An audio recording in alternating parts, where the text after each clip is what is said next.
స్వామి వినాయక, ఎక్కడో ఉన్న తాజ్ మహల్ ని అర్జెంట్ గా హైదరాబాద్ కి తీసుకొచ్చే స్వామి. పెద్ద కొబ్బరికాయ కొడతాను. అంత అర్జెంట్ గా తాజ్ మహల్ హైదరాబాద్ షిఫ్ట్ చేయాల్సిన అవసరం ఏంటో? నిన్న పరీక్షలో తాజ్ మహల్ ఎక్కడంటే హైదరాబాద్ లో ఉంటేని రాశానా? దేవుడి గౌడి గేదెల బాడీ ఇచ్చాడు గాని గోరంత కూడా బ్రెయిన్ ఇవ్వలేదు. బాబుకి మీ తెలివితేటలే వచ్చాలండి. వీడికి నీ ఫ్యామిలీ పూనేసిందే, ముఖ్యంగా మీ తమ్ముడు గారు దీపాడు. ఇంత కూడా బుర్రలేదు ఎదవకి. అలా అనకు. ఇప్పటికిప్పుడు నీ అరచేతిలో ముగ్గురు సినిమా యాక్టర్ చూపిస్తా. రెడీయా? ఏంటి అరచేతిలో సినిమా యాక్టర్లను చూపిస్తావా? చూపించకపోతే చంపేస్తాను. చూపించరా, చూపించావు. ఇదేమిటి?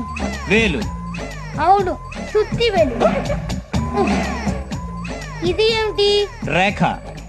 నిజమే, ఆనందం రేఖ. ఇదేమిటి? గీత. ఎస్,